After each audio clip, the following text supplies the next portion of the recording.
joint. I could see people with no distinction. A real big spender, good looking, so refined.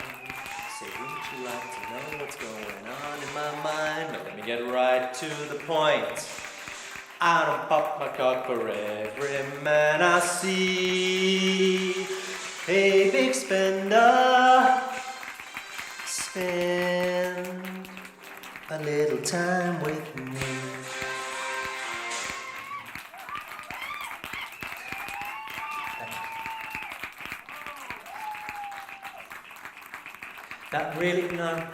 That really is the last song.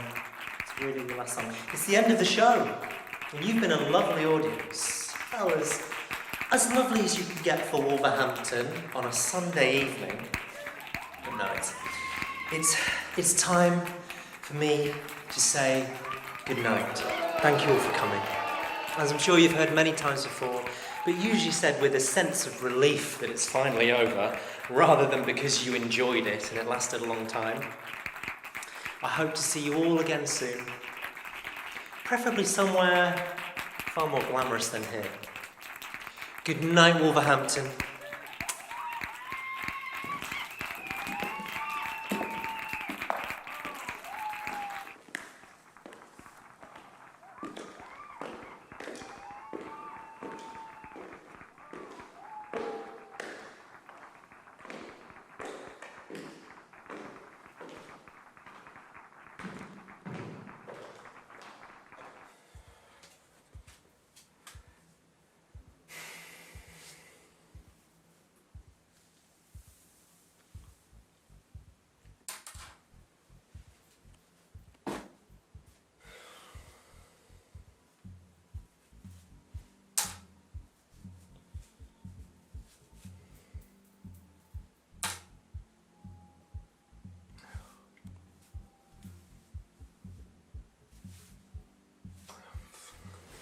Thank God for wigs.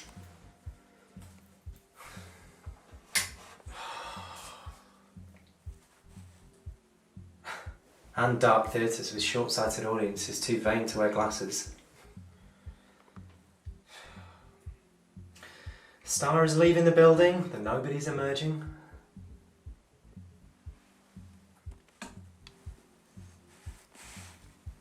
Oh, Christopher Lanigan. Shit.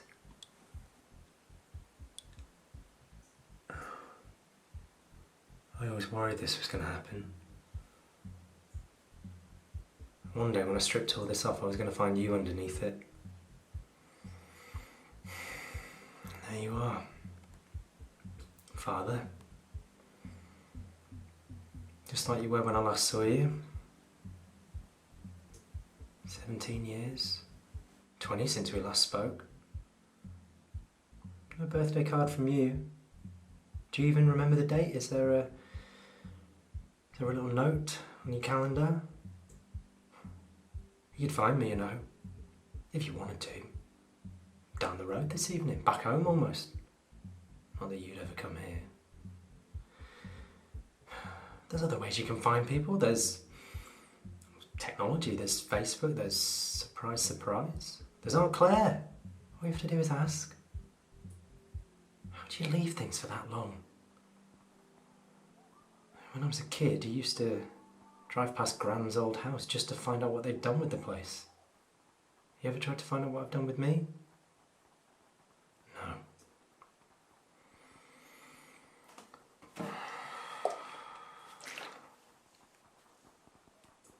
No. It's definitely starting. Bags under the eyes. Bad enough I have to get old without him to look like you. What can I do? Leave the makeup on, remain Lady Christina, the genie that came out the bottle? I could do. I mean, you hate her, but she's the love of my life. The one who's been there for me at my worst times, the one who's given me my best times, the one I hid behind. I don't even know what she is now. I don't even know if I like her so much anymore. I should give her up. You know, try a new character, hang up the wig, put the makeup back in a box, reinvent myself.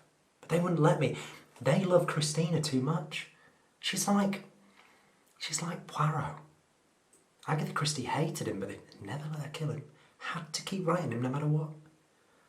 I guess I need her. Can't live. Living is without her. I can't live if living is without you. I can't give anymore. I can't live. Oh, God. Can't do Mariah. Don't think she can anymore.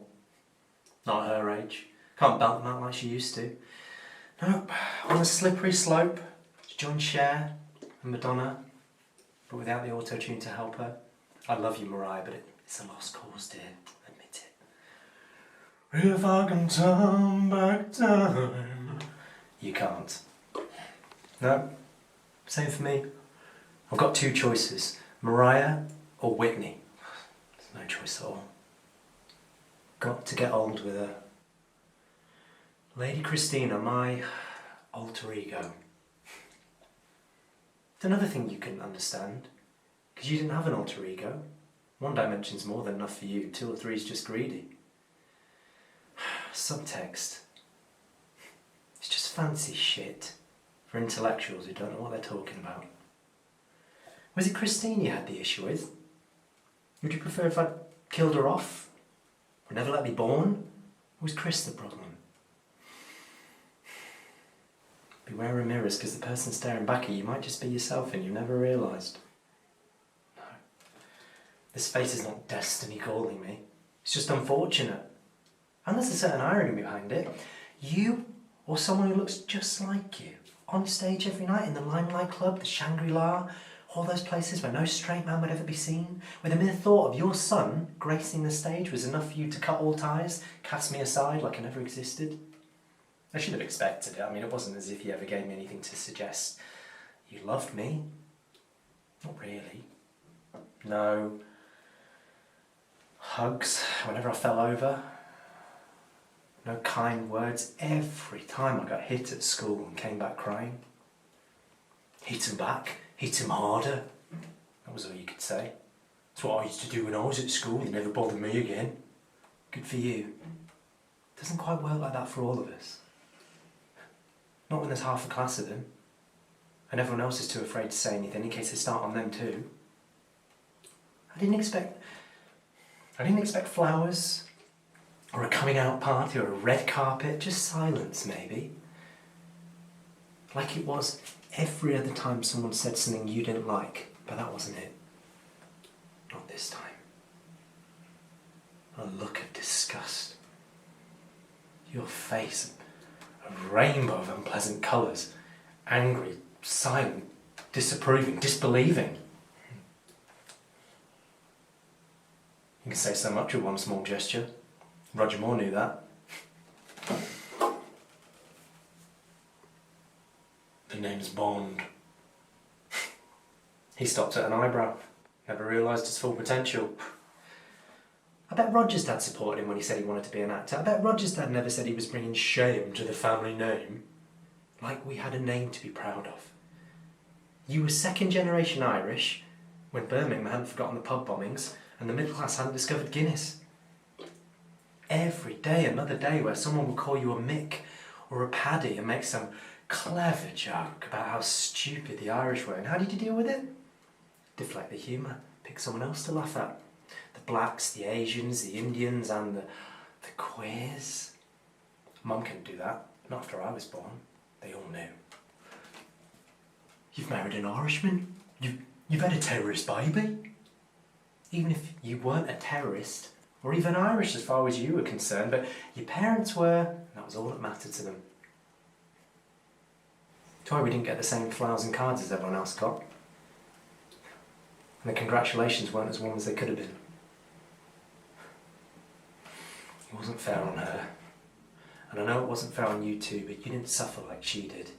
And you certainly didn't do anything to make it better.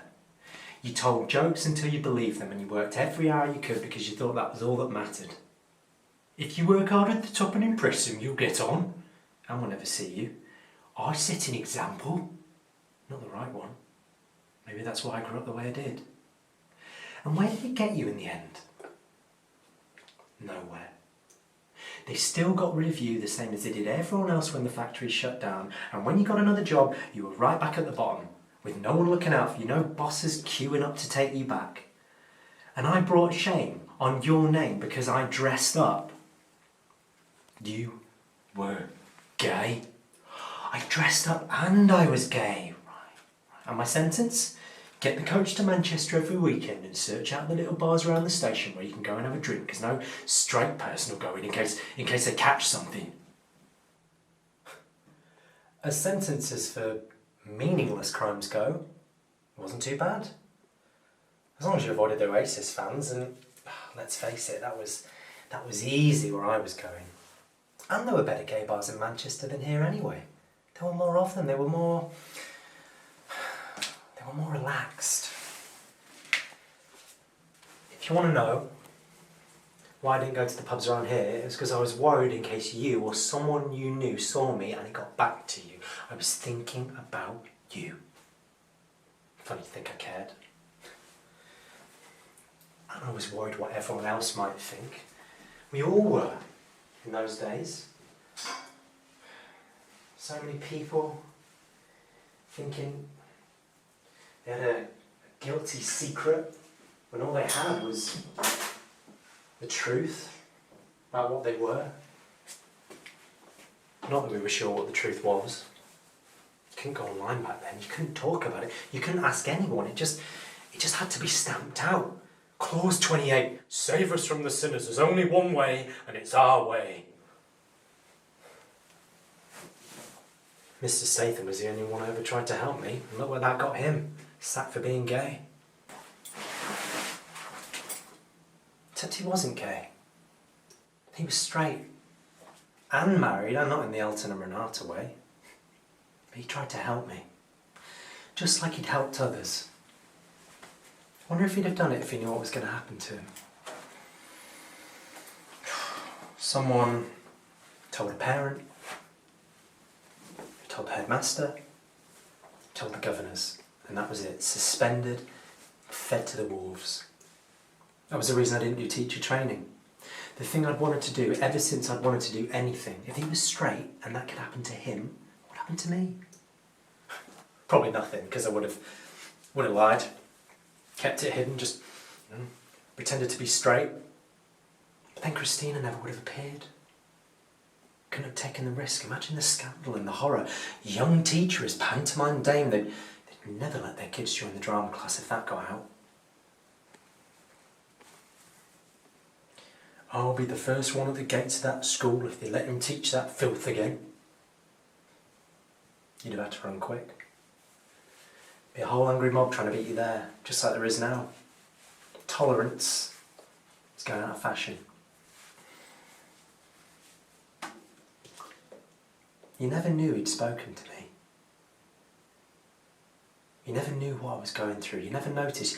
You never thought to ask. And you never would have known if it hadn't been for that evening. Last day of April. Injured people. Worrying about how they were going to tell their parents the reason they were there. Rather than how they could tell them they'd been blinded or lost an arm. Tell your parents you're a murderer or drug addict, but never a queer. At least that way you'll think there's a chance you'll have kids. That wasn't right. That's what told me we shouldn't be ashamed. Shouldn't hide. It shouldn't be the thing that's discovered that makes bad news worse. But it's easier to think it than to say it. The courage it took for me to tell you. The time it took before I could do it. And then the lack of time it took for you to throw me out. Cut all ties. Shut the door, refuse to discuss it on the phone. Just repeat what you'd said and add to it. And for what? Because you and your mates thought it was wrong. Because you knew all the comments they used to make every time one of them came on the TV, and you didn't want them saying that about your son. That's not shame. That's just not wanting to be laughed at. Did you hear that tonight? When I came off that stage, that was the sound of love. It was the sound of people who had a good time thanking the person that provided it. Even if I don't like half of them anymore. You should see them. The ones that come to the shows nowadays. Half of them are straight. Not as straight as you. Not so straight that they're a jacket. They're straight. Married, most of them. They come along, they aren't embarrassed or ashamed. That's because you're not their son. Drag queens and porn stars. Alright to look at as long as they're not a relative. It's an affront against man. It's an affront against me. What an ego. No one does anything to enjoy themselves. They just do them to make you miserable. And you can't blame them if they did. They didn't. You weren't that important. You just thought you were. Your face wasn't a one-way street, you know. The gods didn't know you existed, let alone hate you enough to inflict all that damage. You did that to yourself. Thinking everyone was against you, everyone was out to harm you. You never got that they just wanted to enjoy themselves. It's just a face. Your face reminded me of you.